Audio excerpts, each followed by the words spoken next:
Are you pod dadding tonight, David? Would you like to? It's been a while since you've done it. It's been a while, but yeah. But then I have to pronounce Eleanor's name, and fuck knows I can't do that. So. Do you want it? You want it again? It's Janega.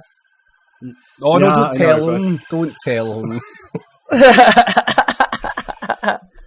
No, the number of people who just can't do it. Like, it's one of if I got bent out of shape about people not being able to say Janega, then I would just be even more perpetually angry. So, like, I choose to use my anger with, like, I don't know, the fact that the royal family still exists, and not so much, that people can't say my last name. All right, I'm gonna try and fuck it, we'll do it live. It's fine. Yes. Man, are you sure you want to channel Bill O'Reilly kind of energy on a day like this? A day when Piers Morgan has... Yeah. All right, fuck it.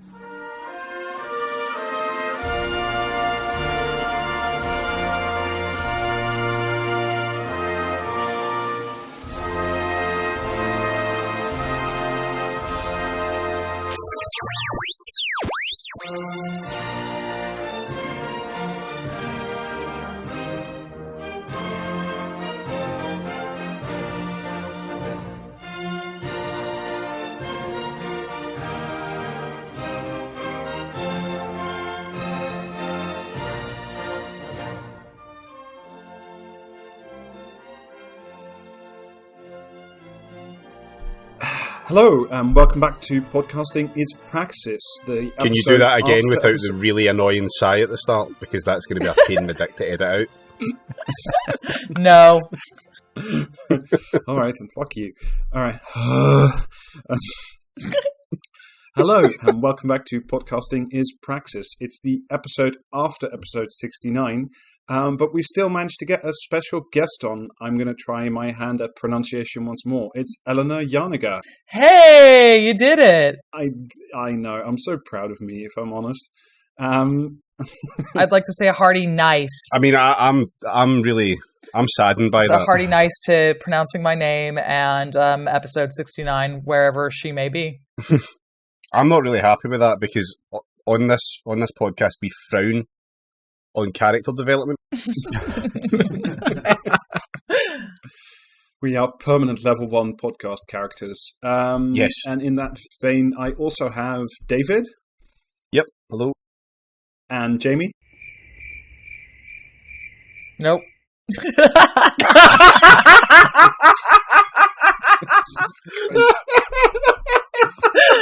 Oh yeah. Oh, it was going so well. We were on a roll. That's my bad. I was still on push to talk and I didn't realise. Well, this is staying in the fucking edit. And James then. Hello. Hi. Yes, I'm here.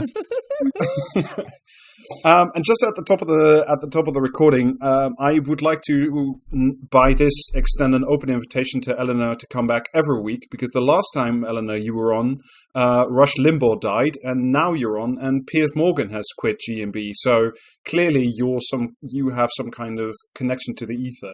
I have, some pretty eerie leftist powers, apparently. But I can only use them specifically when I'm manifested onto very good leftist podcasts. That's, the limitation. Support. Mm. Have you got one scheduled for after this recording? Hey! Yeah, I mean, like, you're going to be podcasting for the rest of your natural life, and if we have to, wipe out most of the British Commentariat. Oh my God, it's just gonna. I'm just kind of thinking how long it's going to take before we can get Graham Linehan, but it's fine. Like, whatever. I mean, he's going to be testifying before where is it? Is it the House of Lords? We did. He's already done it. He's done it. Oh, he's done it. Oh. Well, he's complaining before the House of Lords that no one on Twitter likes him. Like the Why ultimate. did the House? Why is he relevant enough that he's been in the House of Lords? Did they think he was Mr. Potato Head or something?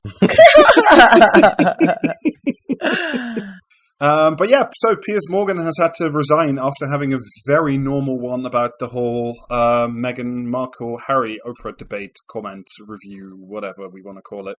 Mm. Hooray! Yeah, I mean, I absolutely love to see it. It's absolutely blessed to watch, someone get that, like, metaphorically nude, but certainly red and mad by facing just the slightest amount of criticism and pushback at all whatsoever. It just shows you how incredibly thin-skinned, like, the Commentariat are. Oh, I mean, it was the weatherman, apparently, or something, wasn't it? Admittedly, I haven't watched it or done any kind of research whatsoever, but I think the weatherman, like, called him a snowflake. The weatherman was all like, why does she live so rent-free in your head? Like, I mean, as far as I'm aware, she, goes to do that one time and has yet to respond back to you, but you're constantly talking trash about her. And he was like, oh... and that was it. Yeah. Like, literally, that was it. He's definitely the kind of person where, like, he's the host, he outranks the weatherman, so for the weatherman to, like, drag him would just be devastating to his, like, giant, fragile child ego. Are we sure it's not just his workmate is setting him up and giving him, like, a moment in, like, it's going to grab attention to set him up for doing his, entrance into GB News? Because that's kind of what I presumed this was about. This was about him getting, like, public attention so he can swan off and then make a really big, grand re-entrance when he never forgets his... Is the weatherman managed by the same guys that manage vegan sausage rolls? From Greg's? Yeah, see, that's what I was wondering. I forgot about that affair. Yeah, he likes a manufactured outrage of Piers. Yeah. I mean, to be fair, Ash Sarkar made a good point earlier today where she just said, look, whatever happens, like, the outrage was on GMB this morning, or whatever that show's called, GMB Today, and was on camera with GMB, featuring a cast of all GMB cast members. So, like, whatever it is, it's just more eyeballs for GMB. It's all... Yeah. I mean, it has a big whiff of kayfabe around it. I mean, I saw like a screenshot of him, and he looked like he was about to cry, and I don't think he's an actor, is he? No. Maybe he was just emotional that it was his last day on, Good Morning Britain. Painful change, growth, all that kind of stuff. Well, I mean, okay, it's Piers Morgan, so not really, but like, I guess it depends whether we find out in about a week's time that he's got a position on the new Fash News. So. Oh, well, he's bound to have a position on the new Fash News, do you know what I mean? Like, hoovering up any fucking dickhead they can find, aren't they? You can't run a TV station entirely off the back of Andrew Neil. It'd be just, do you know what I mean? There'd be far too many... I mean, I struggle with things like this too, because I often just wonder about what's going on broadcast TV generally, because who is watching it? I mean, and I understand that it's like nans is sort of the answer, but it's just like, well, how does one run television? And is Piers Morgan really the answer to it? I mean, do you actually have to funnel millions of pounds to him for nebulous reasons? I mean, I don't quite understand it all. But hey, got to respect the grift. If Piers Morgan is the answer to something, I do not want to know the question. You see, though, like, you know what I mean? You're all like, oh, well, it's great that Piers Morgan's finally fucked off breakfast TV, but they've replaced him with, like, Jim Davidson or something. I mean, yeah, they're not going to, like, go out. Let's be real. It's not like they're hiring me to replace him. It's like there's that would be amazing. I mean, that would be really good for me personally. The television studio probably less so, but hey. They'll replace him with a necromancer who's like reanimating like Bernard Manning or something like that. You know what I mean? Absolutely. Well, I suppose Glinner isn't doing much these days, so that'd be the optimum, most cursed outcome. Oh yeah, he goes on the House of Lords and then ends up on Good Morning Britain. Oh fuck me! I would absolutely love to see that dipshit like interview people on TV. All these people just sound like the lineup for the second round of Operation to me, but that. No, but I wanted to not talk so much about Harry and Meghan because everybody and their grandmothers had 6 or 7 takes about it. Mm-hmm. But I wanted to kick off with a slightly less pleasant story. I'm going to put in a small listener warning at the top of this story. This is a story that concerns mental health, suicide, and some other deep, unpleasant things. So if you don't want to listen, I'll tell you in the edit, I'll put it a bit in where you can pick it back up. Go to 24 minutes and 10 seconds. Because the first thing I wanted to talk about was a callback to a sequel to something we talked about before in episode 65, which is the Napier Barracks and Penally Camp. If you remember, that was the asylum seeker housing old barracks that were like a massive COVID hotspot where people passed away. Yeah. It's the concentration camp that we're putting asylum seekers in. Yes, let's not mince words. Yeah, it's Yep. There's a new report that just came out from the Inspectorate of Prisons, who visited both Napier Barracks and Penley Camp, and the findings are... I want to talk about it because I think this is getting buried under the fucking Harry and Meghan shit, and I think this story is in many ways much, much more important because it shows our complete lack of humanity to our fellow man. Mm-hmm. Some of the findings include that these camps were only meant as a contingency for a few weeks due to COVID. These were then sort of became near permanent housing. Contractors were only given 2 weeks to prepare old army barracks for human habitation. And local actors, including healthcare and mental care professionals, were not consulted at all before these poor people moved in. Those arriving at both of these camps were given little or no notice before being moved to these camps, and no explanation of why they were being moved there. And I'll quote a little bit from the report here. The cramped communal conditions made a large-scale corona outbreak inevitable.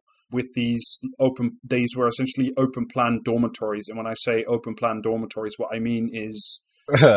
David, you've been in these barracks, and maybe you... I used to pay to spend 2 weeks in the summer in these kind of places. In fact, I narrowly missed going to Penally itself, which thank fuck, because that was the worst sounding one that anyone told me about. It's fucking rank. It's like, think of a standard size house, 1 floor, it's all 1 room, and there's about 16 beds in it, and some lockers maybe. That's about it. God. It's shit. It's proper fucking bad. And I would stay there for 2 weeks at a time, and I would be climbing the fucking walls by the end of the first one. I have no idea how these people would feel in that, against their fucking will in the first place. It must be horrible. It's also worth reiterating that they're falling apart, aren't they? Oh, yeah. Massively, yeah. They've sold off some of the worst ones. When I say worst ones, I mean, for example, I stayed in a camp called Cultybragan once for 2 weeks. Cultybragan was a World War II prisoner of war camp, and someone only just in their 30s, was able to stay there as a teenager. In a prisoner of war camp? So... that's the kind of quality of stuff that's just beyond the pale. Somewhere where fucking Rudolf Hess was living for a wee bit. That's beyond the pale. But anything a little bit closer, no, that's fine. Yeah, it's again, from the report, those who were there, again, these are asylum seekers with valid reasons to be in the UK, so let's make that extremely clear. They had little to do to fill their times. A lack of privacy, a lack of control over their day-to-day lives, limited information about what will be happening to them. These factors all had a corrosive effect on the residents' morale and mental health, to a point where a third of respondents at both sites talked about having mental health problems, and a third of those interned at Napier felt feelings of suicide, having been there for a number of weeks. And those reporting to the subcontractors who are not equipped to deal with these people and who had serious mental health and suicide issues were located in a decrepit isolation block, which the Bureau of Prisons Inspectorate found unfit for human habitation. This is not a fun story in any way. I'll put a link. Can I interject just to say, because I feel it's worth emphasizing, our prisons are god-awful. Yeah. Our prisons are really horrendous. Mm-hmm. And for the Inspectorate of Prisons to come out and say, this isn't fit for human habitation, words can't begin to describe how hellish it must be if even they're you can't keep people here. It's not right. Yeah, for those who can bear to look at these kinds of things, we'll put a link to the report which has photos at the end. You can look at those if you like, if you see what the United Kingdom is doing to fellow humans. And just as a side note, in this same block where people were held with suicidal ideas was also the same block where children were assigned. So normal, previously, very fucking normal. If you remember the last time we talked about this, we also talked about the response of Priti Patel who then at that time said the site of Napier Barracks had previously accommodated our brave soldiers and army personnel, and it is an insult to say that this is not good enough for these individuals. I mean, I don't know about the state of Napier, right? I've never seen anything to do with Napier, really, right? But in the case of Penally, it's known as a transit camp, right? So you go there, if you're in the army, you go there for a week, maybe 2 weeks to do a course, and then you leave it and you immediately feel better because you're no longer there. These places don't actually house people long term. They're basically work accommodation. Like, it's nothing like that. Long term living solutions at all. I mean, I just also, I really feel strongly about, when we're justifying things in terms of, well, it used to, it's sort of like, well, at what point? Because is this something where we're talking about, last week we had a bunch of people through here, or has it been some time? Because, classically, one of the things that we're really facing here in the 21st century is the fact that we have infrastructure, even when it's in, for example, the army, which is one of the only things that we still continuously fund, which we refuse to ever do anything in order to keep up. We just sort of pretend that you can have built something in the 60s or the 70s and then that's it. It's done now. See any of social housing for more information on this. So saying that at one point in time it housed someone for the army and therefore it's still fit for human habitation, it's just a huge canard. It's I mean, what do we mean by that? It's like, like in 1870 our brave boys stopped here for the night. Like, I require further clarification. That's all. You're a historian, you'll be able to confirm this. I'm pretty sure there's galleons in the bottom of the ocean that used to house human beings as well, right? Mm-hmm. Yeah. Well, yeah. I mean, the Home Office has an answer for you. Actually, this is from today. Oh, I know what the answer is. Is the answer sinking more boats so people can live on them? Yeah. It's pretty close. A spokeswoman for the Home Office said in response to this report, "During these unprecedented times, we have met our statutory duty to provide asylum seekers who would otherwise be destitute with suitable accommodations and 3 meals a day, all paid for by the British taxpayer." We have met our statutory duty is the fucking best way I have ever heard someone say, we have done the bare minimum. Was she blinking in Morse code saying, "Please help me, Pretty Patel is a monster," like during that? Yeah, I don't know. I mean, I think we all usually try not to start off or like be too heavy on this podcast, but given with all the shit that's, the Harry and Meghan dominating the news forever, like, I think this is an actual story that, like, at any normal time in sort of whenever the fuck we've had a normal time, like, this should be an issue of which governments fall and people resign and, serious inquiries, public inquiries are held, but we're not going to get any of this. And it's just... I find it so depressing how easy it is for this country and many others to just, do this out of sight, subcontract it away, and then just, create active policies to make these camps like this to discourage people. I don't know. I wanted to talk about this because I think it's important. Yeah. One of the dumbest things about this to me, right, is so one of these times I was away, everyone got ill when we were at the camp. It was there was a norovirus outbreak, and there was about 300 fucking kids there, like, and 50% of them got fucking norovirus, and it was so bad that they had to send us home because they couldn't contain the outbreak because of the nature of the accommodation. And then they've used accommodation, which is probably worse than the accommodation we were in at that camp, for the sake of plague prevention. Like, yeah, it's bullshit. It's absolute scrabbling, and it's again down to the lack of infrastructure. Like, there is nowhere suitable for this kind of thing. There is no suitable temporary housing on a wide scale that can be used to house anyone at all. And the only reason that this stuff's being used at all for asylum seekers is because it's got fences built around it. It doesn't really, you wouldn't be able to get away with putting anyone else in it. Like, it's just shit. It's bullshit. But like, I find it fucking hilarious that they're trying to use like a place like this for fucking medical isolation, and it's you can't do that in a room with fucking 16 people living in it. And apparently, like, even local people tried to bring, like, blankets and food, and, you know, they knew what the score was, and they were turned away by the security there because they were, you know, that wasn't supposed to be a thing that we do anymore.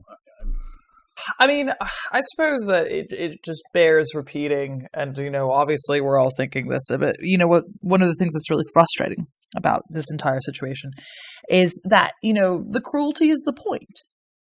You know, we're sitting here talking about how disgusting it is, and it is absolutely, it's abominable. There's no defense for treating asylum seekers like this at all. I'm continuously frustrated by and disgusted with our treatment of asylum seekers as though they've breached some law and that they don't have a right to be where they are. And, you know, this is the second place I was born for my sins in the States, where obviously we pull this shit all the time.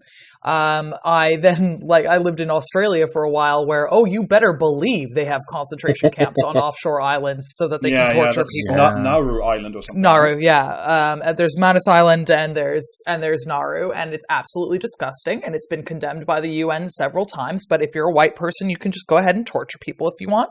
And now we're doing it here. And they've been explicit about the fact that they're using the kind of Australian playbook here, and it's so disturbing to know, you know, when you see, you know, we have these nominal sort of things in place to stop it from happening, like, you know, the UN will come in and say, oh, what's all this then? Looks like you're running a torture camp. You should stop doing that. But no one forces them to stop.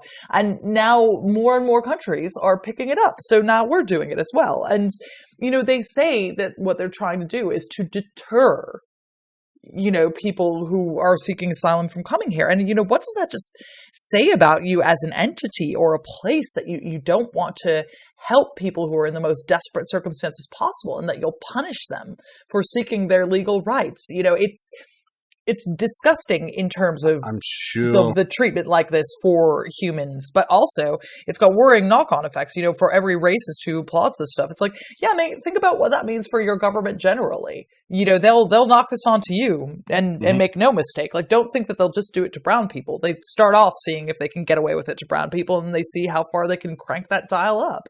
And they do. That's just it. I'm really glad you mentioned Manus Island, actually, because I was pulling this off the shelf. For any listener who wants to get an experience of what this is actually like firsthand, there is a book called No Friend But the Mountains by Behrouz Bouchani, and I hope I'm saying his name right, and apologies if I'm not.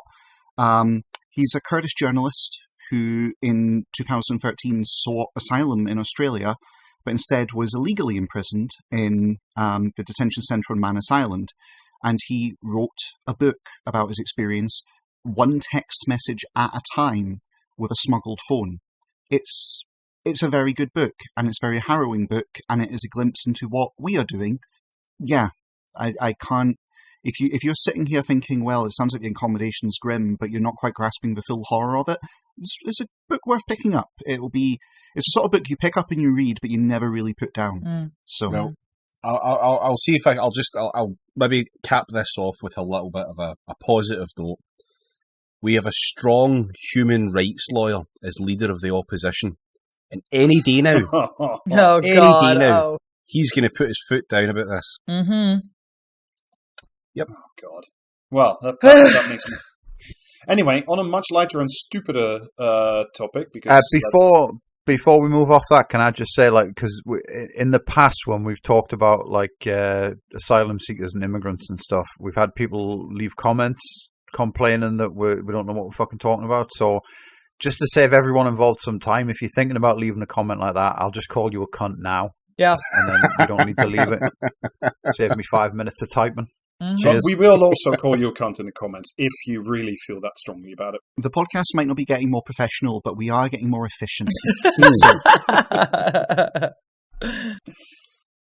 So I wanted to move us on to a slightly stupider, but also in its way, I thought an interesting story.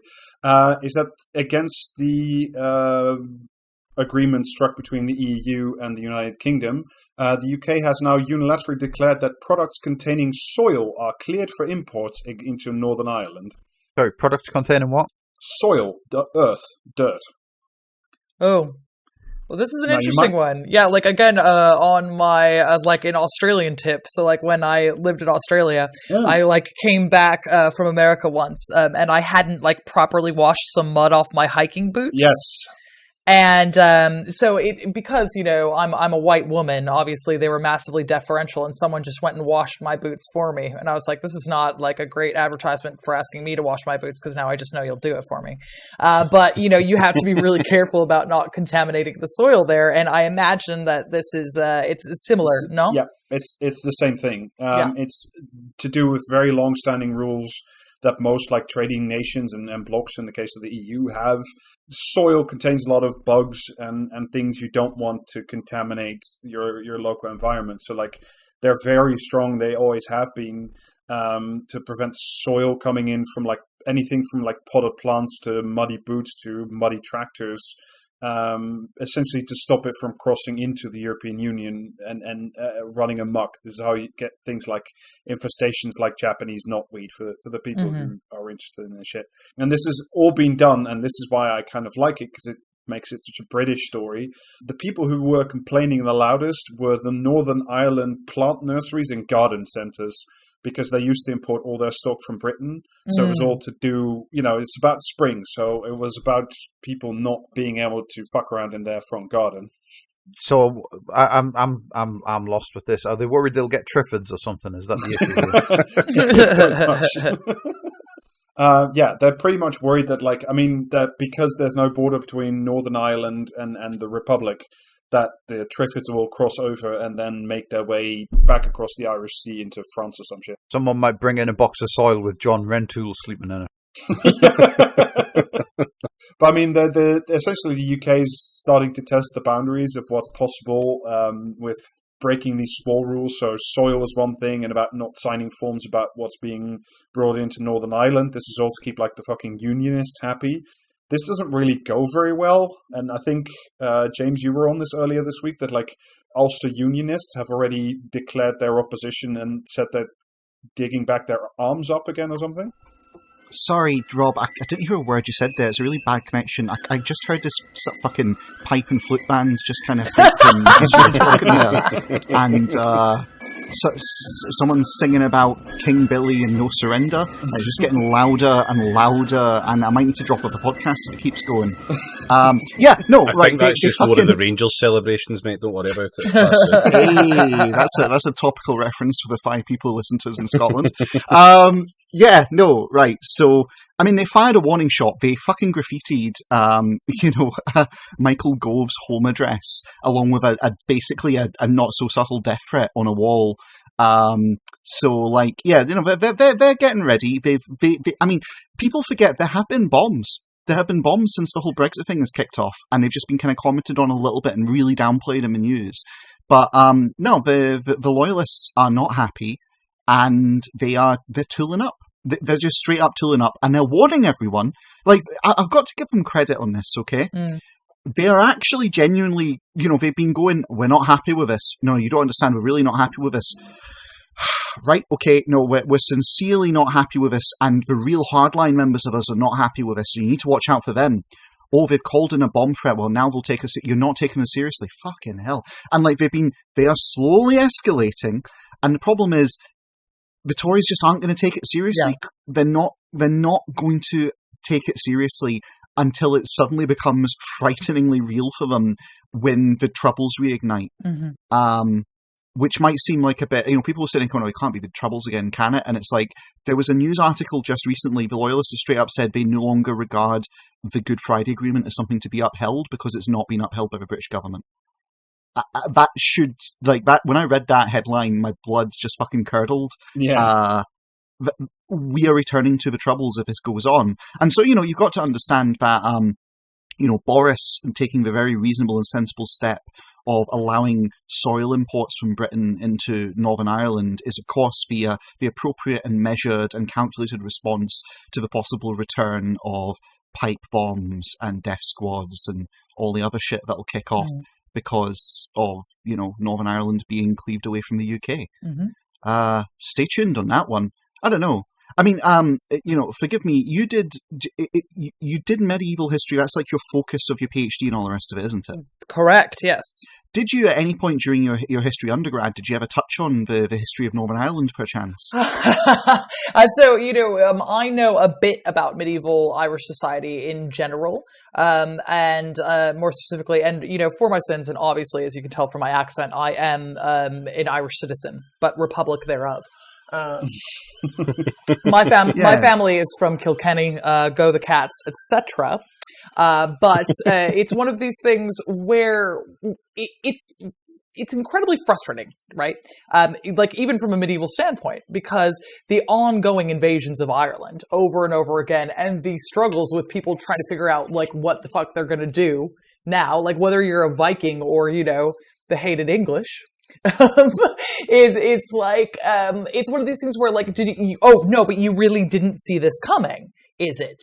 And it's frustrating even as an outsider in this process to just watch people completely invalidate the fact that we have hundreds and hundreds of years of history of like figuring out what this is. And when you bring new settlers in, which I'm not trying to call all loyalists new settlers, enough time has passed that they are Northern Irish and Irish, absolutely, according to their disposition. Certainly, and I'm not trying to invalidate that, but when you introduce new cultures like this, it's something that you have to balance extraordinarily delicately. And let's face it, in the first place, Brexit's just a grift, and it's a grift by people who are extraordinarily fucking stupid. Like, not to put too fine a point on it, but, they simply did not think this far ahead because, in the first place, I don't think that they ever thought that they were going to manage to get Brexit. So they were like, well, we're not going to have to think about Northern Ireland because it'll never get so far down the line. And I do believe they hoped and prayed it would never get that far down the line because then they have to think of another grift and or do the work. Every Tory's worst nightmare actually working. So it's, it's like one hates to be Cassandra, as it were. But, Anderson in this particular, that's a 2000 AD joke. Don't worry about it. It's fine. I'm fine.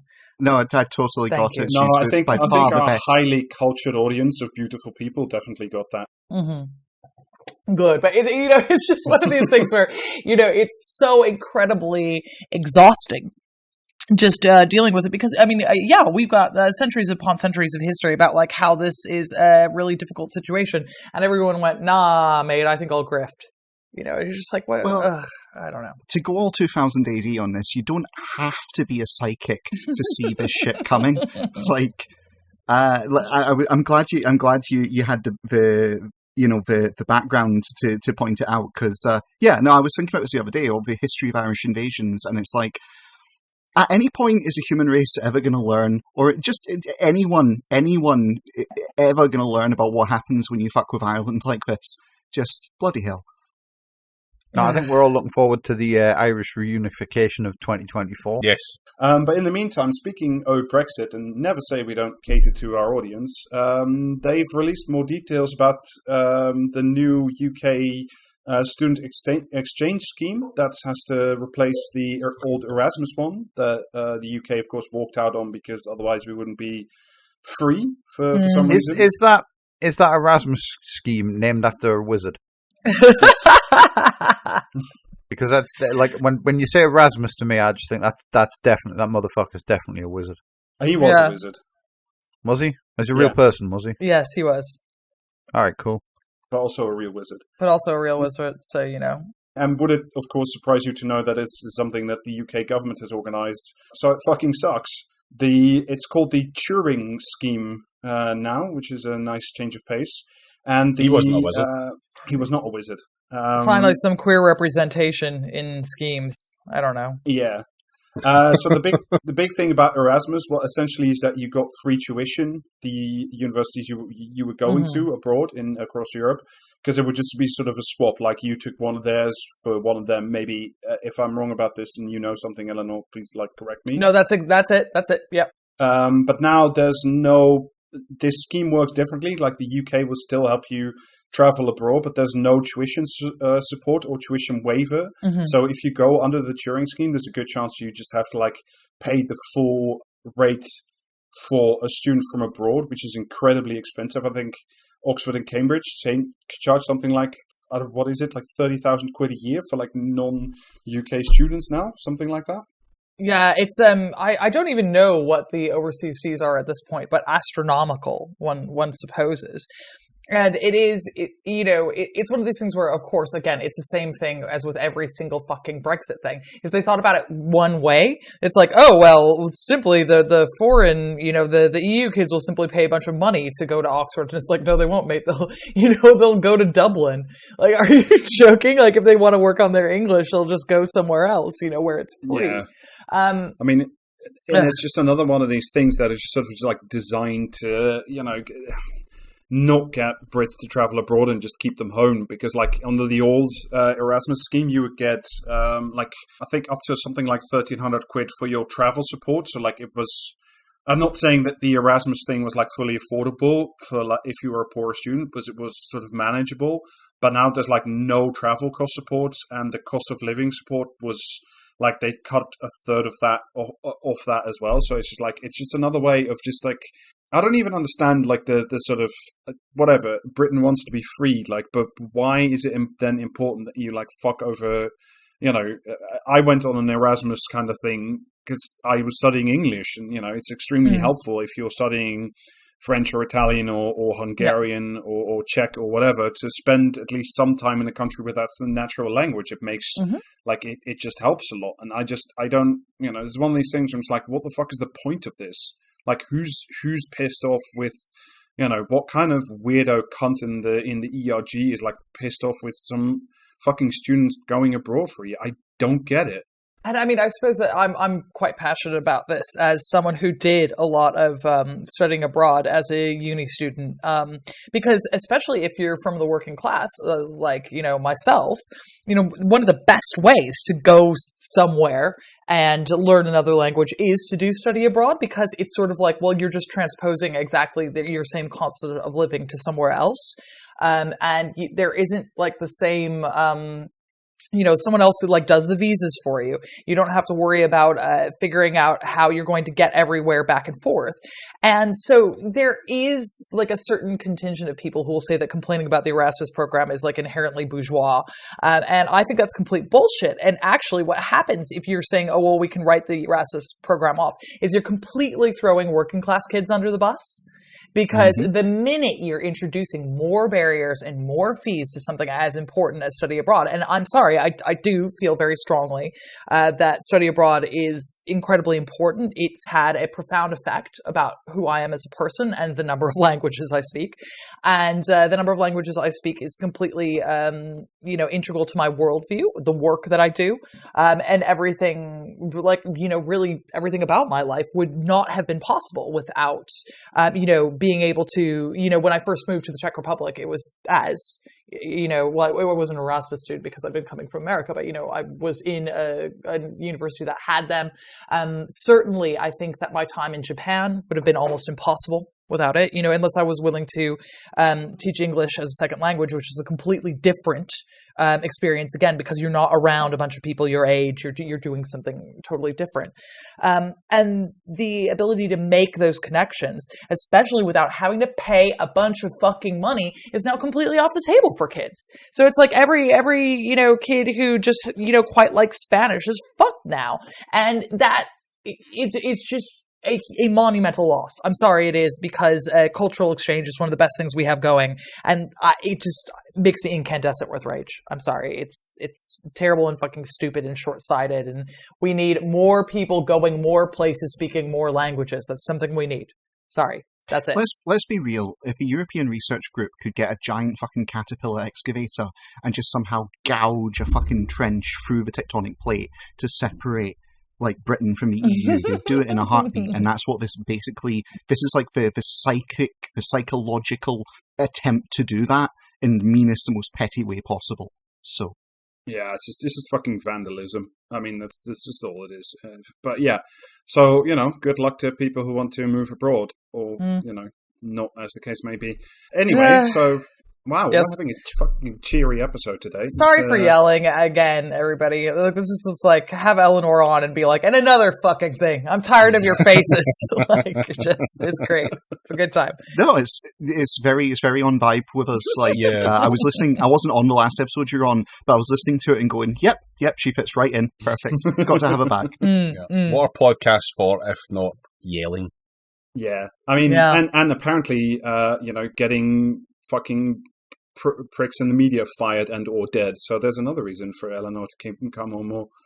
Yeah, exactly. So I'm getting there. I'm getting there eventually, guys. It's all good. So.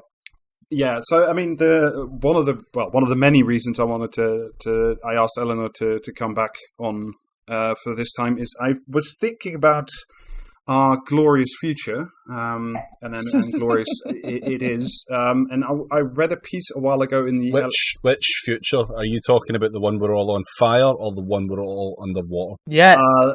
No, this is option number 3. It's where we are all once again. Option number 3 is where Elon Musk invents a way for us to be underwater and on fire at the same time. If you spill enough oil into any body of water, then it's entirely within the realm of possibility. I'm just saying. No, it's going to be when the UK turns its white phosphorus supplies on its civilians, then that'll burn underwater. So, the Irish reunification of 2024. Oh god, yeah, pretty much. Oh god.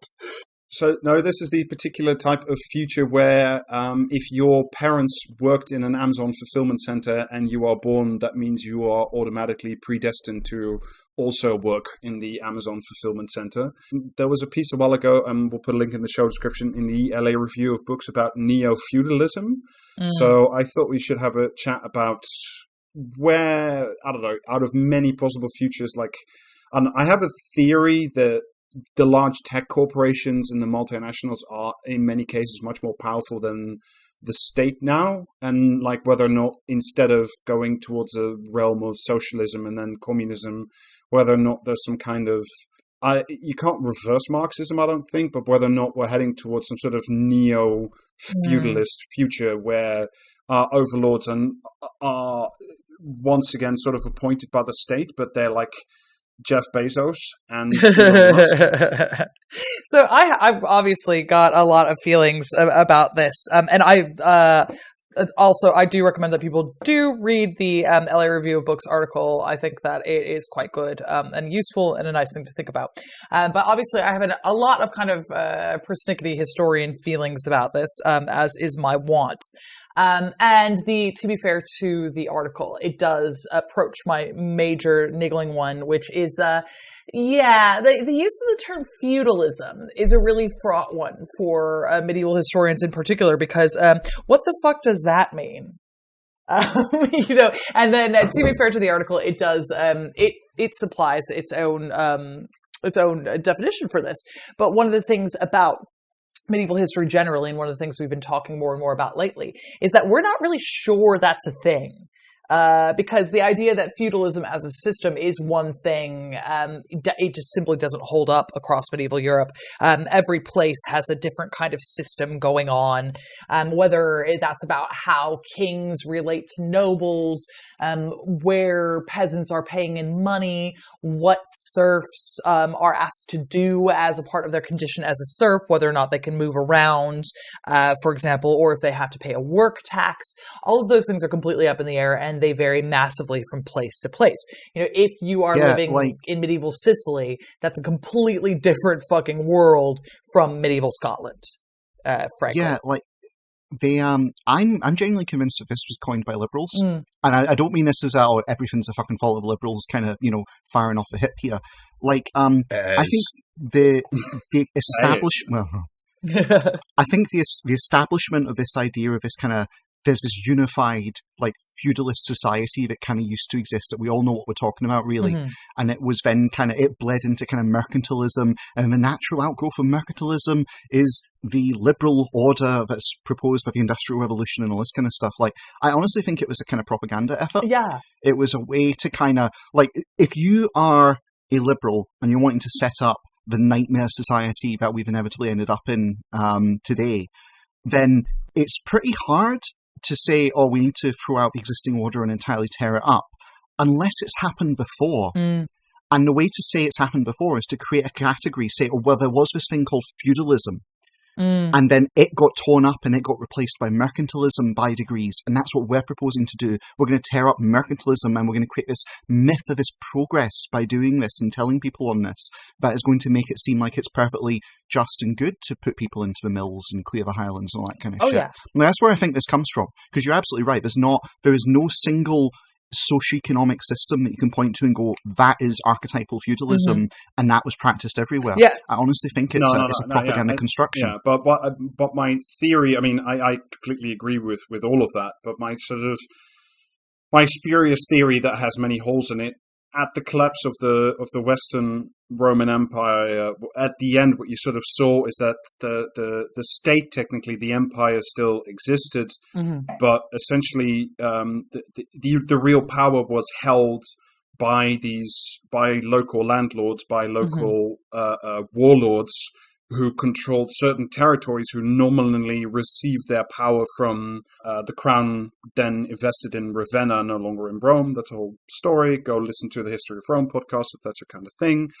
And essentially, what we're sort of starting to see now is in some ways, at least what I think, is a return to that same thing where our lives are more and more controlled, and our labor is more and more controlled by these international tech platforms and finance giants who are much more in control, but who derive their nominal control from democracies and the consent of the governed. And I can't put big enough air quotes around that. So.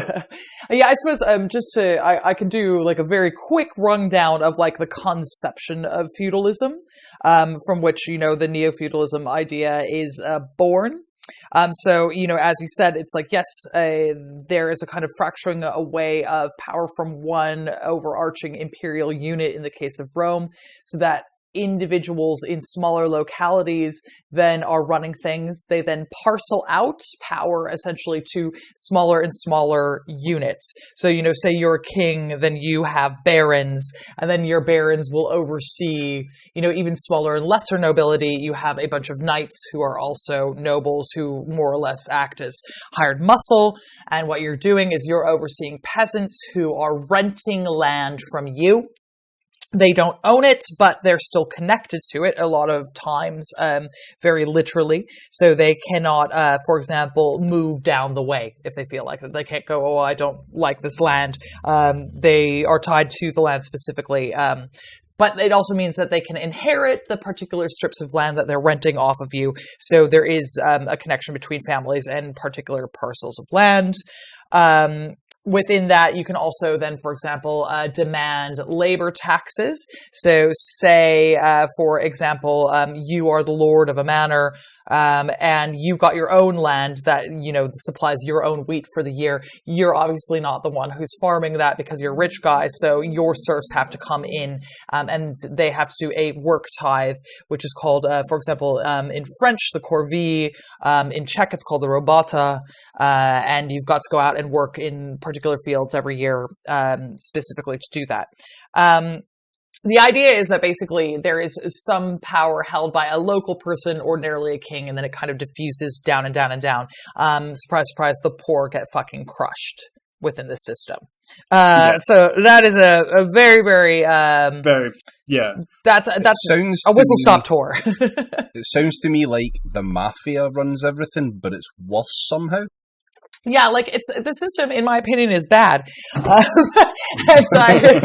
spend a lot of time attempting to talk about peasants as a result of this, because so peasants make up 80% of the European population in the medieval period, and 70% of those are serfs. It's estimated, so you've got about 10% free peasants, but everyone else is a serf, so they're unfree.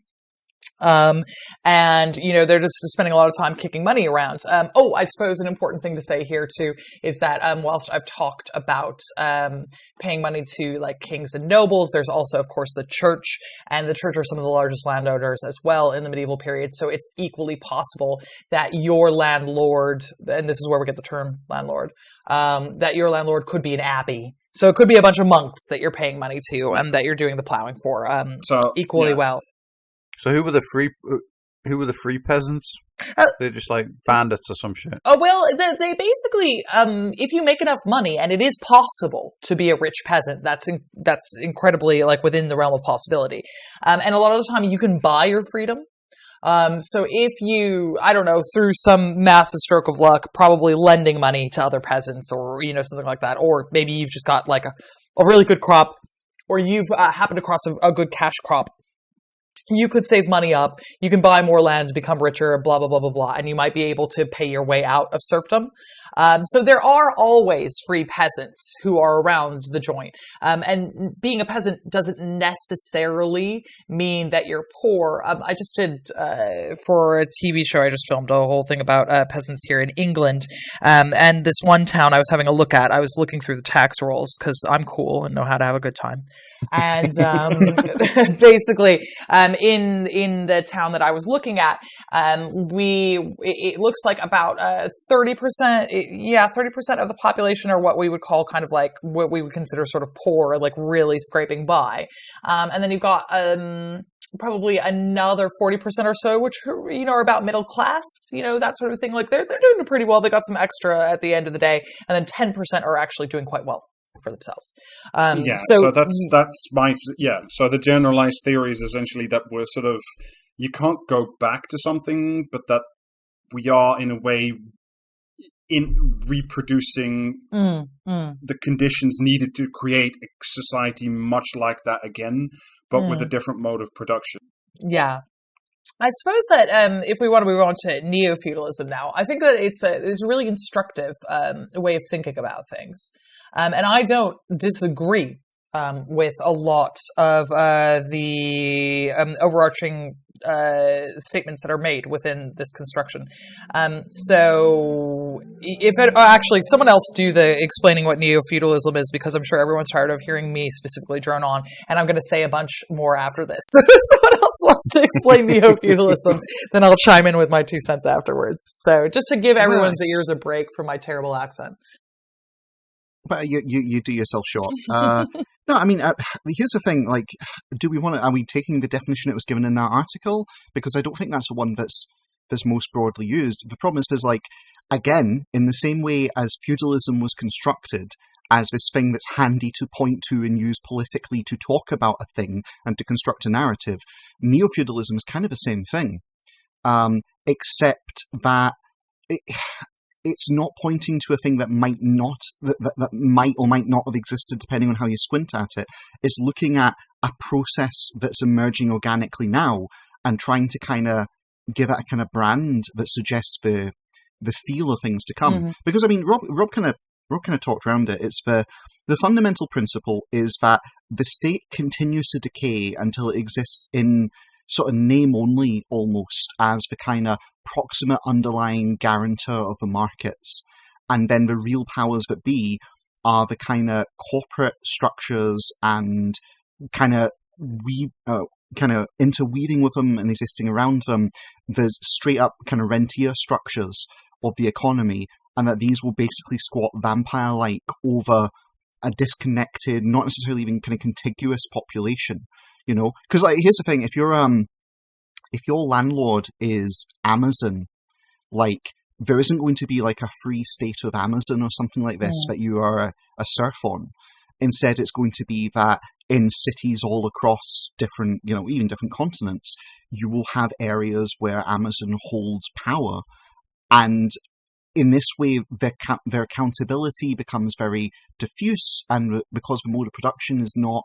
It's completely taken apart and abstracted away from kind of, material production in terms of like farming, like you had under feudalism. It becomes very hard to actually kind of to point to the local lord and go, yes, that's my local lord. Instead, it's more replacing the same kind of oppressive structures with something that is much more inhuman, I guess would be a way to put it.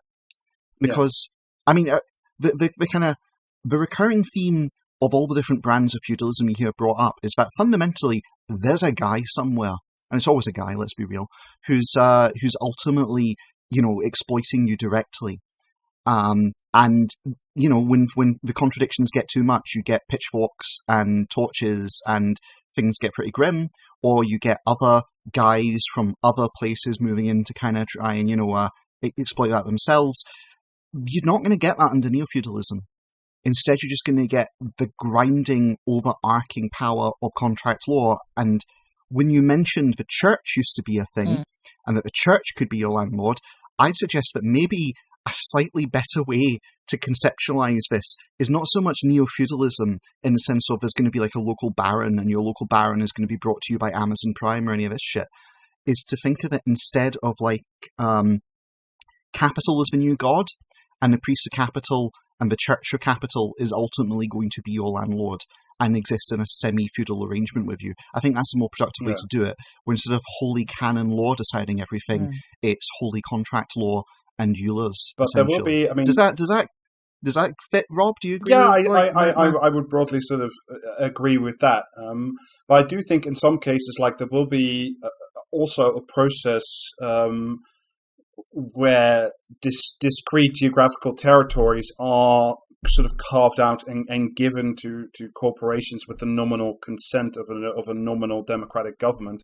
And what I wanted to talk about, sort of make it a little bit more practical and sort of draw it away from being too theoretical, was a piece that you sent a while ago, James. And this is about the state of Nevada in the US, who want to allow tech companies to create what they call innovation zones, which are essentially local governments, which are functionally controlled by a company which has jurisdiction over local taxation, zoning rules, and can even write laws that would supersede local county legislation. Innovation zone is like that's just fucking perfect, really, isn't it, It's the shittest level of Sonic the Hedgehog. Yeah, damn you, David! You got there like a second ahead of me. Yeah, I can't wait until Elon Musk sets up an innovation zone on the border, and what I mean. Like, people are like, "Is that drugs you're smuggling?" No, it's innovation. We powdered innovation, and we're selling it to people now. Well, so this is being considered in Nevada, and it's being considered for a very specific reason, because to qualify to become an innovation zone, companies need to own over 50,000 acres or 20,000 hectares, and promise, not do, but promise to invest $125 billion into that innovation zone. But fortunately for Nevada, there's exactly one company that meets these criteria, and it's a wonderful company called Blockchain LLC. Oh, God. Jesus wept. Oh, no, guys, it fits so well, because, you used to have, you load 16 tons and what do you get? Another day older and deeper in debt with a company town, right? And that was mining. And now we've got blockchain mining with exactly the same thing. It's like poetry, it rhymes. Our society and our history is written by George Lucas. Now, Blockchain LLC in particular have said that what they want to do is... I've never heard of this company until you mentioned it right now, but I get a strong vibe that they're run by paedophiles. Technically, they're ephebophiles, okay. Oh, sorry, yeah. Look, Jamie, just because we have strong reservations about age of consent laws, that doesn't mean when they set up their free zones that they're going... Actually, hang on a minute. Yeah, so what they want to do is build was Little St. James an innovation zone? That little temple was actually a temple to innovation. It was, because you had to innovate to get inside, because the doors were actually painted on that. Well, everyone knows that it was accessible from the tunnels that ran under it. Oh, I'm saying too much.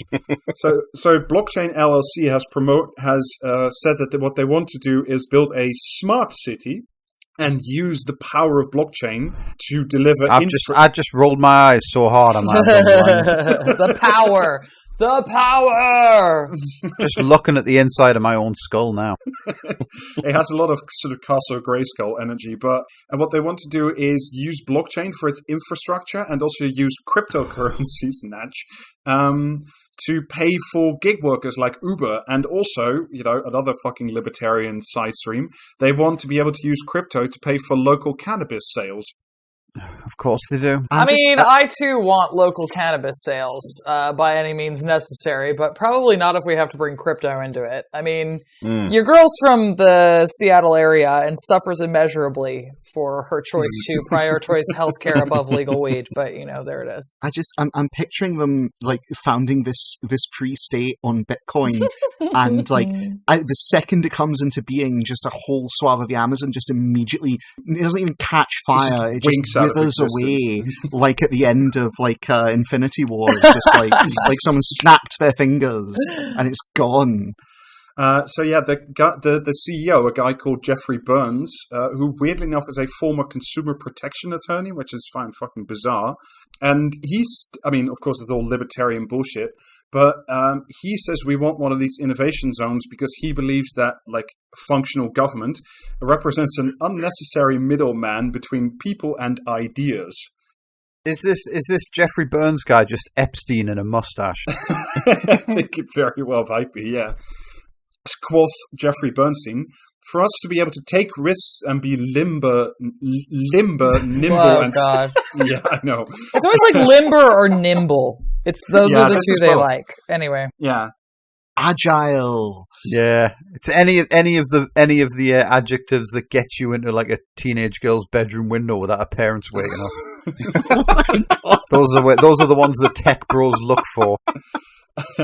For us to be able to take risks and be nimble and figure out how to do things like you do when you are designing new products, that's just not how government works. So why not just let us create a government that lets us do these things, he said.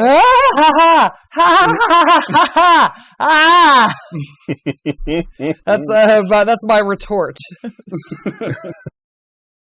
Everyone knows government is famously anti-business, and just, constantly is bigging up the workers and just trying to establish a communist state. And yeah, they just need to dismantle it. Just absolutely, it has to be gone, because otherwise they're gonna have to pay people in real money. Yeah, someone should just herd all these tech bro entrepreneur innovator types into a field. Well, that one's definitely getting cut. But you see what I mean, right? I mean, this is one of these. This is like a high tech company being given land by. Is it a high tech company? What do they actually fucking do?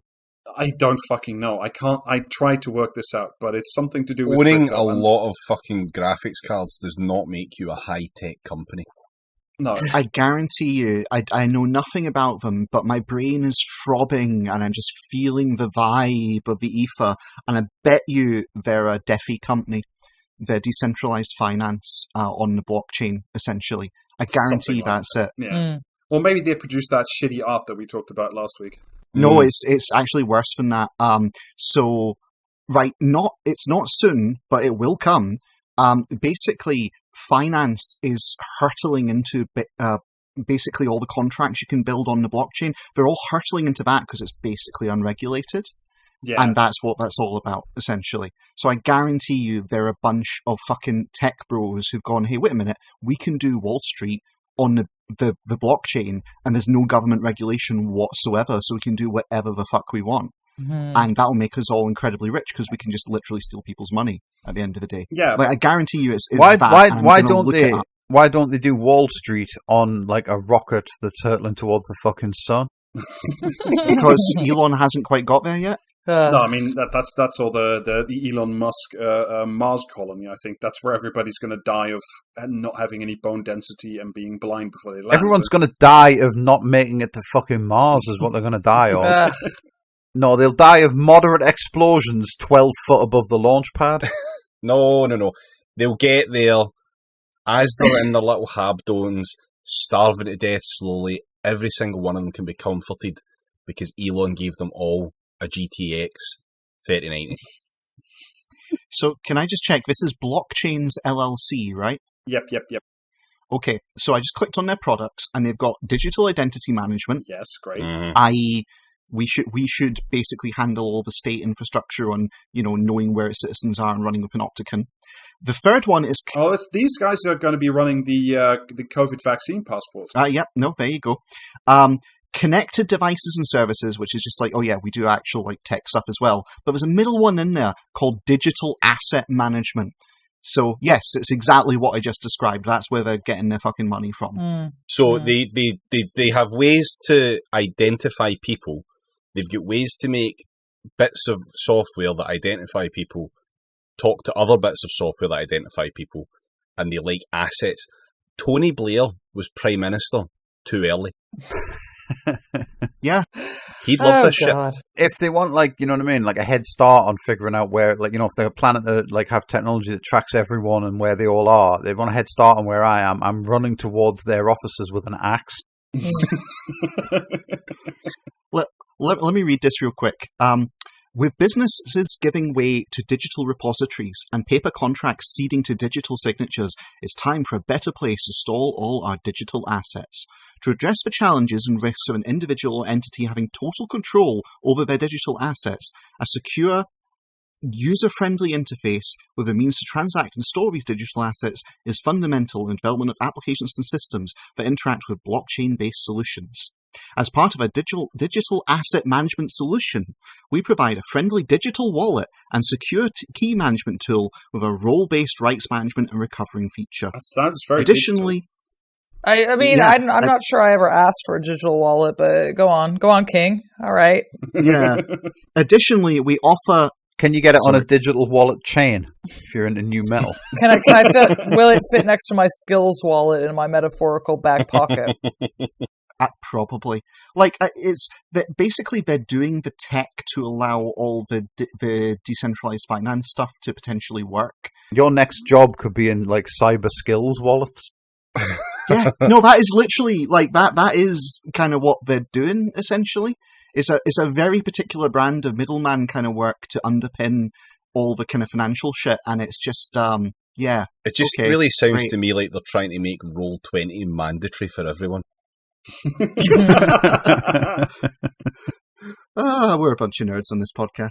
Yeah, but you see what I mean, right? Like this sort of, this is all like fucking fun and games, and it's ridiculous, and these people are obviously fucking clowns. But this type of a weak central government that's desperate for revenue because they can't conceive of a way of doing that doesn't involve raising taxes. It gives land control to this weird entity that if that they won't, but these guys won't, but Amazon will at some point. They're already building like company housing and stuff, and will pay their employees in scrip at some point, whether or not that's on a blockchain or not. And then, like as you say, James, then it's not like your local lord is Jeff Bezos. Like your local lord is Amazon SPRL based in fucking Luxembourg with the ownership structure run through the Cayman Islands. And then you get into this sort of techno surfery where essentially most of us will be reduced to like living as serfs, either working in the Amazon fulfillment center to send packages to each other, or be the extended literal servant class of like the higher up managers in Jeff Bezos' eternal crew. And watering their lawns and, being second nanny number 2. And that will be a hereditary position because my mother was a nanny to this person. And because their sons inherit the shares in Amazon, the large sons then become the inheritors of the Amazon estate. And at that point, like this is, I don't know, maybe I need to think about this shit a bit more, but you see what I mean? Like, it's this culmination of some territorial control, a lot of personal control, using surveillance and violence to control your workers, mixed in with this sort of techno surveillance capital thing that really freaks me out. And like, so much of what we consider as democracies are so fucking fragile at the moment that, you've seen how Amazon is pitting like entire US states and UK regions against each other to say, we will build a fulfillment center, but only if you essentially do what we say and give us all the money to do it. And it sounds like there's two choices really for the future. You can either merge with some robotic arm and just work forever, or you can be sacrificed to ensure that Jeff Bezos can remain on his throne. Yes. Yeah. So we are just going full 40k with it then, yeah. I mean, I suppose this is where I'm going to kind of jump in with my historian, death communism take on all of this, which is I completely agree that this is where we are currently heading. And that there is no political will to stop this other than from the part of individuals, and something is going to have to give at some point. But I kind of reject the framing of neo-feudalism here as the way that we are describing it, because I want to know what the fuck about this is an imperialist, frankly. And I think that one of the reasons why medieval history is a really difficult row to hoe generally, especially within this particularly kind of like liberal framing of what history is, and this idea that we're always moving towards something better. It was always inevitable. We were always stepping just this way, and that like the backsliding is specifically feudal. I don't think this is feudal. I think it's imperialist, and I think that this is a lot like actually the fucking Roman state, which was predicated on mass slavery. Just straight the fuck up. When we look at feudalism and we go, oh, it's this major step backwards, I'm like, well, I don't know. At least those motherfuckers weren't like property in the same way when you're a serf. We see the same kind of within this, and especially I think that the LA Review of Books article did a great job of talking about the kind of tension between an urban elite and the hinterlands. That's certainly always been a thing underneath imperialism, whether we're talking about, Hellenistic imperialism, whether we're talking about Roman imperialism, whether we're talking about modern imperialism, or early modern imperialism. There's always a kind of like core of people living not particularly great lives in order to service a kind of urban elite of some description with a very stratified society within the urban corridor itself. And I think that one of the things that we tend to do as humans, because we have very short lives in comparison to what history is we tend to say, this has been the case for 50 years, so that's a really long time. And actually, this kind of blip in the sort of, mid, like, really what we're talking about, if we're talking about any sort of period where stuff was kind of good for your average worker underneath capitalism, with the great rise of, for example, unions, that kind of thing. Yeah, it was what, like 25, maybe 30 years, end of the Second World War to Reagan, give or take? Yeah, exactly. It's like you basically got, if we're just going to talk in an American paradigm, and, obviously I want to presage this by saying that, like, this is also for white people. It's not for, ethnic minorities. We're talking about FDR to Reagan. It's nothing. It's nothing. You've got about 40 years at a stretch where stuff kind of got better for a little bit. And we tend to think, no, that's what capitalism is. Capitalism is this thing where, it worked kind of all right for a minute there. And it's like, yeah, that was when they were giving us concessions because they were worried we were going to go full-blown fucking communist at any moment. And they had to, like, rage, long ongoing wars because we were so fucking close. And they gave us just enough to stop us from doing that. And I think that really, left to its own devices, this is what imperialism does. It will gouge out these states. It will allow rich people to say, well, this is how I do things. And I mean, certainly if we look at imperialist states, there's always a kind of like a vague overarching structure. But frankly, as long as enough taxes are being kicked back to whoever is in quote unquote control, then the major corporations within that are allowed to do what they want. I mean, look at the British East India Company for more information. I mean, if you think that like the Romans, it's like whatever was going on in your plantation out of town, where people's money comes from their like massive plantation that they have, which is being run by slaves, and they hang out in cities in the winter, and then they go back to their plantation at the summer. Like our word idiot literally means rusticated, and it's a reference to not spending enough time in towns, like in the Roman period, because you have to go to cities to like get the culture to be a proper member of the ruling class, and I think that to a certain extent, when we use the term feudalism, what it does is it kind of takes away a little bit from what the actual horror of imperialism is. Yeah. And I think that a lot of the time we don't want to see that anymore. And I think that left to its own devices, this is simply just what imperialism does. And to a certain extent, I would fucking welcome a stratified feudal state at this point. Because at least, like, Jesus Christ, at least Amazon wouldn't be running the same fucking, like, grift every single place in the world at the same time. Maybe you'd get, like, a local Amazon, and it might not be quite so fucked. I don't know. Yeah, no, you're saying it exactly right. Like, the thing about having the divine right of kings and all the shit that proceeds from that is that there is a chance you roll the dice and you might actually get someone sitting on the throne or in the local barony who's not a complete shit or a complete monster. You might actually get someone who genuinely believes in the noblesse oblige kind of bullshit and does, like, tries to do good stuff and rule judiciously, or who takes the faith side of it, like, I am actually divinely appointed to do good and I've got to balance my own venal sins. There is a chance you get that. And we're kind of in a worse state than that because we're not actually ruled by people. We're not ruled by individuals. We're ruled by these systems we have built that enable people's worst impulses to be expressed and nothing else. Yeah.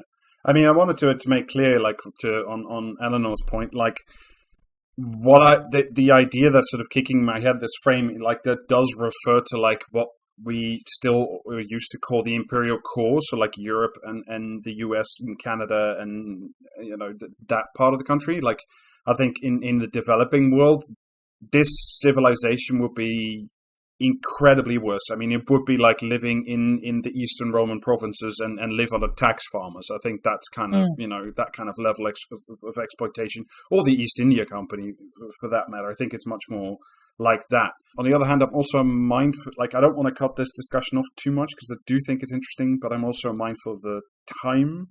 Yeah, we do be going on though. We do be going on. But, I mean, I had a whole bunch more shit written down, but maybe this is something we can return to in a future episode and chat more shit about this kind of thing, because there's a whole... As we grow ever closer to it, yeah. Oh, don't threaten me with a good time. If you think that I don't have another, 40 minutes of simply screaming about this alone, then you are dead wrong. No, I'm assured that everyone does. I'm just thinking that. Yeah, I do realize we do be going on. It's true. Yeah, I mean, I think the lesson really to take from this is that if you apply the tenets of Whig history to predictive ability, it's not really going to come out right, is it? Yeah, so, yeah. I mean, all I can say, I had a bunch more shit about Amazon, which we'll leave for now. All I can say is if you would like to avoid this hellscape of a future, I don't know if we still can, but my only and best advice right now is to join the Labour Party. I think that's a really good start. Actually, do you want some genuinely good news? Sure. Yes. I've heard of that. So, it's bittersweet good news, but it's funny good news. In Nevada, the socialist slate has won in the local democratic elections, their internal elections. Yes. And just completely swept to power. And in response, all the staffers who worked for the, nakedly corrupt, evil Democrats have all quit en masse, but not before spending all the budget they held on private kind of, consultancies, etc., to drain the coffers to nothing. Oh, what cunts. That's still less wrecking than anyone in the Labour Party ever fucking did the last few years, so... Yeah. Can you imagine if everyone at every fucking twat in the Labour Party had just done that the first time Corbyn won the leadership? Oh, yeah, just all be like, luxury space communism by now. Yeah. So it's like, there's still political struggles over this, and it's not a done deal that will end up with that in Nevada. But yeah, it's like, there's this phrase that David says from time to time, it's socialism or... David, what was it? Socialism or what? Barbarism, yeah, cool. It's not even socialism or barbarism. It's you've got a choice. It's either collectivism or being crushed as an individual. Those are the two choices that any of us have. Mm-hmm. Mm-hmm. Yeah, but we'll all be on fire and underwater in 7 years' time. So one can only fucking hope. Well, yeah, it's either that or the stockholders aren't going to make quite as much, excess money. So, do we really have a choice? I mean, at least I'm looking forward to all of us holding hands while we're on fire underwater. I think that'll be good. Oh yeah. Anyway, if you're interested in these kinds of things, I don't know, there's like a bunch more shit I wanted to talk about within this frame, including the weird town of Celebration, owned and run by Disney. Yes. And all kinds of other shit. So if you want to come back on at some point, we'll do like a mini series of this thing if that's something. Oh, I will be back and I will yell and I want to talk about it into infinity. Yes, please. Thank you. Scream into the void with us in the innovation zone. So that being said, I think David, you have some wonders of the world of Commentariat for us. Yes, I do. I have been on a dive. I am covered in shit, and I am here to present my findings with you. We didn't cover the interview or anything like that, the Meghan Markle fucking Prince Harry pish, because I don't want to. But I have. I'm just making noises about the monarchy generally because it's like, fucking breaking news, monarchy racist institution, and I absolutely fucking hate to be, defending a royal of any flavor. So, but so let's not. Well, there shall be no defence or condemnation here. It's wild that that's apparently been news to some people. It's like, oh, but she was pretty, so we thought it would be fine. It's like, did you now? Okay, cute. Yeah, it's like people don't quite. It's like they can't quite grasp that power through descent by bloodline in the European kind of continent generally is intrinsically tied to white supremacy. Like, who fucking shocker? Oh wow! You mean the people with all the blood diamonds? Well, Elon Musk had nothing to do with this. Yeah, no, it's blood emeralds. First of all, second of all, what about Elon? It's been wild to me because, like, obviously you expect there's like plenty of fucking like dipshits who just like, it's not racism, we just don't like her because, and then they just constantly like pick up some goalposts and just run with them. Do you know what I mean? Like, oh, we don't like her because she's just after the money. It's like she had plenty of money. Oh, we don't like her because she's just wanting to be famous. She was already famous. Oh, we don't like her because she's like she's abducted poor innocent Harry from his family because, like, she had like lost her own family, so she needed to ruin his. It's like, what? Have you fucking heard yourself? Do you know what I mean? But all the reasons, just like they're just running around, and it's just say you don't like her because of the color of her skin, and save everyone like 2 hours of their life. So obviously you expect there'll be those people who, it's not racism, we just don't like her because reasons. All I'll say is that it takes a fucking act of God to make me feel sympathetic with a guy who is famous for previously going to a party dressed up as a fucking Nazi. I know, right? And this is kind of like my thing about not wanting to get into it, because I'm like, don't make me defend the literal fucking prince who dressed up like a Nazi, please. If we could not do that, that'd be great. Yeah, and yet here I am. I'm out here. Like, I suppose that my feelings towards Harry within this whole thing is like, to be fair, the institution which is now attacking his wife, like, scarred him for life by forcing him to march behind his mother's fucking coffin in full view of, like, everyone in the entire world as a child. And, there's lots to be said about specifically the British press, my personal enemies, within all of this, as well. So, this is the thing. I end up actually defending a prince, and I fucking hate that. Like, let's not do that. Like, let me just yell about how, excuse me, that's not technically feudalism. Like, that's my role on this podcast, not defending a prince. My point where I'll get emotionally invested in the royal family is at the point where I see them doing a full Romanov reenactment in a basement. Until that point, no emotions towards them whatsoever. Yeah, it's just been wild to me because obviously there's people who you would expect to sort of defend the racism and pretend it's not there.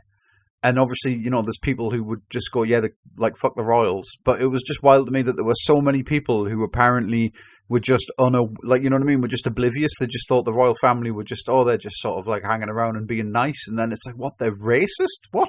Holy fuck, when did this happen? You know what I mean? We are doing an amazing job of not talking about this, by the way. Can I just say? Well, yeah, okay, I'll save us then with some comment or commentariat, shall I? Please do. I'll whet your appetite, will I, right? Mick Wright posted something amazing on Twitter, and you still follow Mick Wright if you don't. Yeah, at Broken Bottle Boy, he's fucking great. Yes, please follow him. And check subscribe out to his newsletter as well, because it's also good reading. Yep. Oh snap! I didn't even know about that. Thank you. Yeah, and buy him a car. I mean, buy him everything. Just give him everything. Mm-hmm. Give him your life savings. Fuck it. So give him your blockchain. Mick Wright for feudal overlord. That's what I'm saying. Yeah, get him set up in an innovation zone. We need an actual baron to take out the press barons. So Mick, in his daily trawl through the papers, which I still don't understand how he does it, and fucking fair play to you, mate. With gloves on? Because it's mind-bendingly bad. He found this from Andrew Roberts in the Daily Telegraph. If it was true that the Duchess was driven to consider suicide by the attitude of the tabloid press, why didn't she simply do what other royals and senior politicians have always done and read responsible broadsheets such as the Daily Telegraph instead? What? No. Yes. That was printed in a newspaper. That's the equivalent of, what's this cyberbullying? Cyberbullying's not real. Just close your eyes and walk away. Is this the same Daily Telegraph that yesterday was defending the Nazi prince? Yes. Yeah. Okay. Good. Just to be clear there. Just to be fucking clear about their defense of Wallace Sampson yesterday. But that's they did their duty to. I think the line goes securing a white future for our children, something along those lines. Something like that. Yeah. Mm-hmm. They've been tying themselves in absolute fucking knots over this, trying to reconcile the fact that they need to still try and be nice to Harry because he's the white one. And the knots they are tying themselves into over this by trying to blame him for things, but also not blame him at all, is astoundingly funny. Can I sorry, I'm very confused. You mentioned a Nazi prince. I know, right? It's please be more specific. I'm sorry, Nazi king. This was the Nazi king I was referencing. So, again, which one? Yeah, I know. Yeah. I know. Okay. When you need to, when you abdicate because your devotion to the Nazi pussy is so hard. Right. We've all been there. Let's kick off with some comment or commentariat. So. Oh, wait. Yeah. I just thought of one more, and then we'll do it. I just want to say, Nazi pussy got me acting unwise. Sorry, it took me a little bit longer. I have been drinking. That's worth the wait. Yeah, thank you. Go on. Yes, let's go. Do you want to be a full cast member at this point? I'm just going to extend the fucking offer. Okie doke. Young Meghan fans believe you can build compassion around the world by the very act of being. Doing matters less. Activism is promoting your friend's vegan latte business or amplifying voices of the unheard on a wittering podcast. Oh, fuck off. The tragedy is you can imagine Prince Harry in Britain raising morale during the pandemic, helping soldiers deliver vaccines and charming ICU nurses instead of sitting sad-eyed on Zoom calls. What? Comment or commentariat? It's no, I think it's commentariat. Okay, it's commentariat. This is commentariat. When I am king, anyone who says anything remotely like vegan lattes is death sentence immediately. No, because comments don't mention stuff like vegan lattes. That is firmly the denizens of the commentariat zone, I think. But also, and what the fuck? And also the whole Prince Harry, looking after our troops kind of thing. David, did you set us up for that? Is this Telegraph? It's not Telegraph, no. Is it commentariat? I think it might be commentariat. I'm joining Eleanor in this one. It is commentariat. Yes. It was Janice Turner in the Times. Woo! Yeah, okay. Times and the Telegraph. Oh, no. Fine. Yeah, the two genders, yeah. No. All right. They painted an image of Brits, especially the working class ones who are more likely to read the tabloids, as a latent, hateful mob liable to have their inner prejudices brought out by the trashy papers they read, susceptible to having bigotry filtered into their minds. They should write this up as a column for Novara Media. Comment or commentariat. Okay. That's a comment, I think. And I just think that it's a comment specifically because of the word trashy. because I think a commentariat would be trying to keep them on board ever so slightly while also like insulting working class people, in my experience. Yeah. I also think the use of the term Brits, the way that's done, like, you'll get that in headlines in the tabloids and all the rest of it for space saving, but not so much, I think, in the actual, like, they tend to use other language because they've got words to fill, column inches. So, yeah, I'm going with comment on this, and I'm gonna reach deep and say, would any of the papers mention Novara Media? That's a very online thing. Yeah, you have to be quite online, I think. I think it's BBC comments. Although it would be quite funny if this was actually Commentariat and it was someone at Novara. That I would actually much appreciate. But I do think it's a comment. It was Commentariat. Oh, shit. It was Brendan O'Neill writing for Spiked. Yay! Of course it was. Yes, because Big Brendan is head so long that it goes over the top of the column and loops back into the comment section. I mean, to be clear with that, it's like whether Brendan is like online or actually writing a column, it's always spiritually a post and never a column. Yes. You know, much like me. So, you know, game recognized game. You do not, in fact, got to hand it to him. I do not. He is absolutely the sort of person who would post in the comments of his own fucking articles. So 100%. Your looping around comment definitely applies. He's absolutely the sort of person who would write an article and then reply to a comment someone else had left, but like while wearing a hat to like try and disguise, like, you know what I mean, who he was or something. Yeah, we will remind you again. I am thinking works. of like making yet more accounts and being like a Spiked Online reply guy as like another alt or something. Just to see you need another alt because we've all been banned for their comments. Oh yeah, that's true. we have been. Oh, right, next one. Red flags. Unfortunately, it's taken me years to learn that when someone tells you they are compassionate and caring, they aren't. When they tell you they are honest and trustworthy, they aren't. Yet others who appear harsh and contained, you could trust with your life. Comment or commentariat for this very, very damaged individual. Oh, my bet. Right, I think you pulled a fast one here, David. I think this is technically comment because I reckon this is a member of the royal family. Ooh. Right. Ooh, Charles posting is very spicy. I don't know. I suppose that this is a really tricky one. I guess I'm going to go comment here. See, you say Charles might have like posted this, but can you imagine how big a fucking keyboard he would need to get those like mad fucking sausage fingers? I'm not. Does he have? I have never paid attention to his Piggly Wigglies. Does he have big fingers? Oh yes. Oh yeah. Did you not see when you went? Yeah, fucking hell, mate. Prince's hot dogs. Right, Jamie, what do you reckon? Comment or commentariat? You haven't asked me what my opinion was on any of the previous questions. Why am I suddenly being like? Because you said them previously, but you haven't said anything now. I haven't answered you at all. You have? I've been abstaining. You've not been abstaining. I'm taking the Keith route. It's not for me to tell the British public whether they should think it's comment or commentariat. Well, how dare you call our listeners British? Oh. Okay, doke. That was a comment. I think it's a comment. Good. You were right.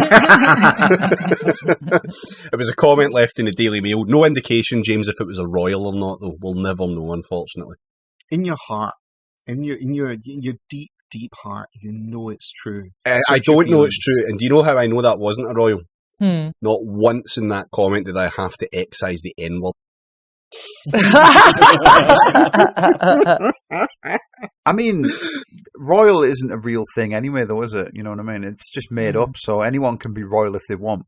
I mean, everything's made up, like, really, mate. Like, I know, but like, yeah, all right, okay, yeah, all right, fucking Aristotle, everything's made up, yeah, but like, you know, oh, I've got magic blood because of who my mum was. Fuck off. I mean, my mom was pretty hot, so yeah. Okay. I don't know whether to say all hail King Jamie or to just like tell you to pipe down, Harry Potter. Right. Would an older senior royal innocently asking Harry what skin colour his baby might have, Oh, jeez. given that Meghan's mother is black and her father white, constitute racism?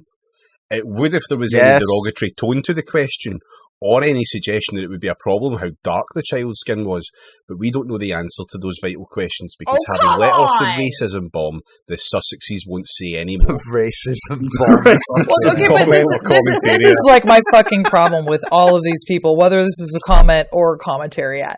My problem with them is like, the racism bomb. Like, it's always like the idea that like the racism, like what racism is literally if I see a black person, I punch them in the face and use the N-word repeatedly.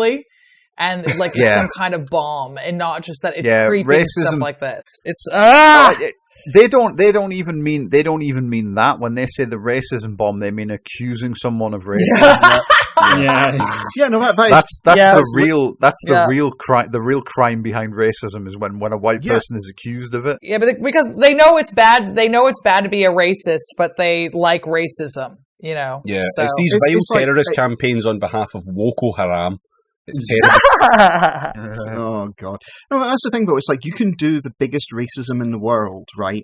And you're just sitting a bomb there. But the person who comes along and says, "Hey, that's racist," they're the one who's detonating it. Yeah, racism is when you say the bad words, and only when you say the bad words. Mm-hmm. Do you know what I mean? Yeah, it's true. Racism is literally being a member of the Ku Klux Klan, but just the bit when you put the hood on and burn the cross and maybe lynch someone. Other than that, it's fine. It's just only you have to be wearing the sheet at the time. Yeah, that's it. If you're not wearing the sheet, it's just pants. And also it's not racism if it's against like Muslims, because how is that a race? Anyway, comment or commentariat. I've honestly forgotten what the comment or comment what it was. I don't even fucking know. I don't know. Like maybe commentariat, because it's like skirting around so hard that it's like who's. I think it's doing an awful lot of heavy lifting with that innocently asking kind of thing. Asking questions. So that feels like narrative setting, and it feels very strongly like commentariat. So I'm going commentariat. In terms of paper, I don't know.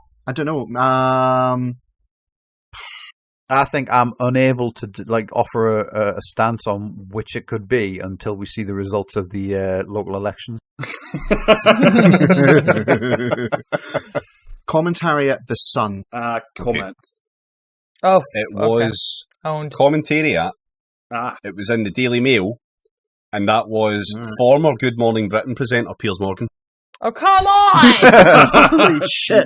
Christ. Stop. Holy shit. Fuck off. Yep. Okay, all right. That was, Sorry, can you read back the first sentence of that again, please, David? Yeah, sure. So we can just picture it being said by Piers Morgan. Would an older senior royal innocently asking Harry what skin colour his baby might have, given that Meghan's mother is black and her father white, constitute racism?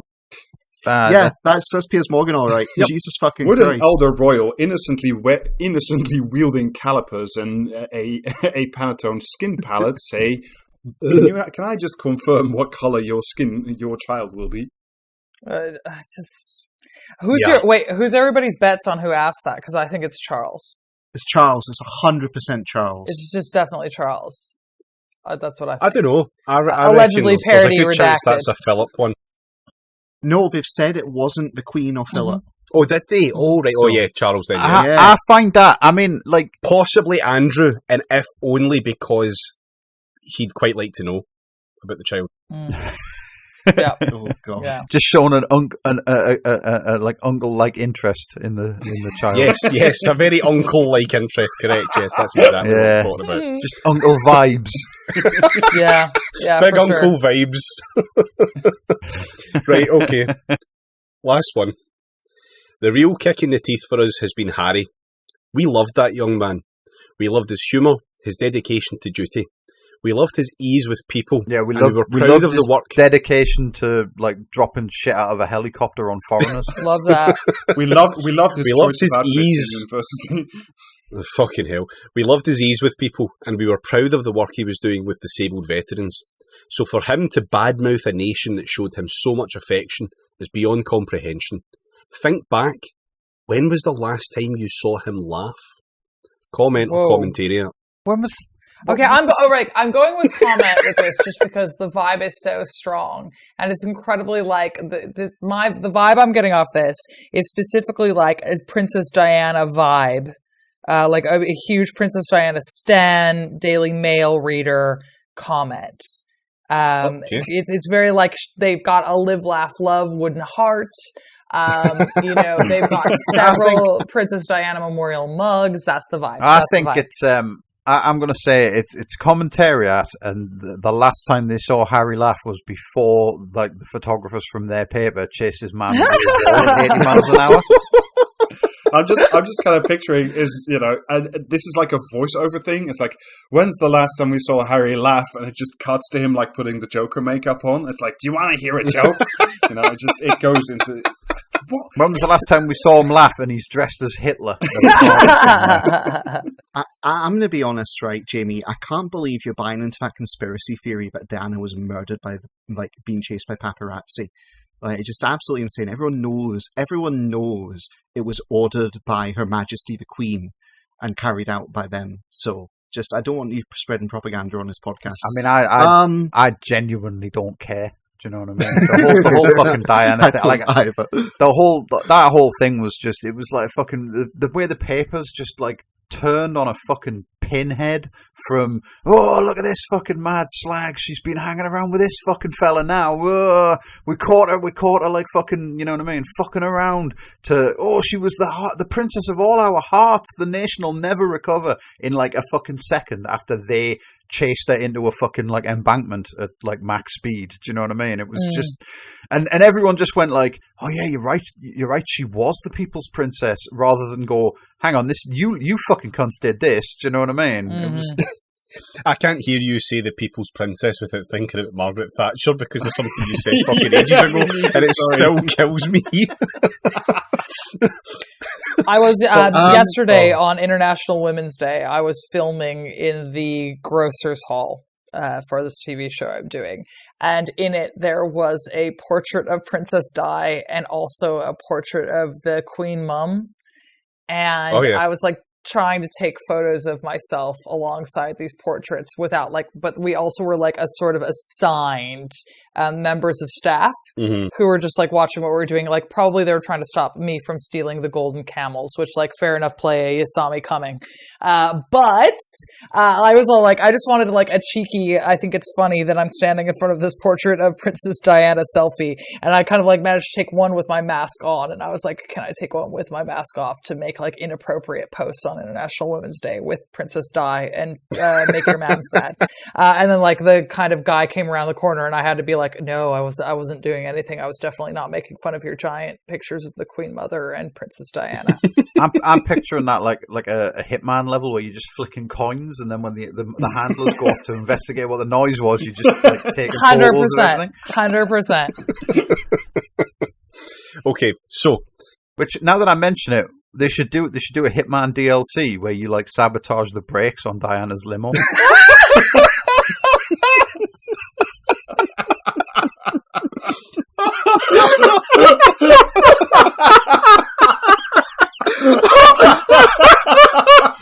Oh. Actually, that'll tie in really well with the James Bond type game that they're making, because then you can do it on Her Majesty's album.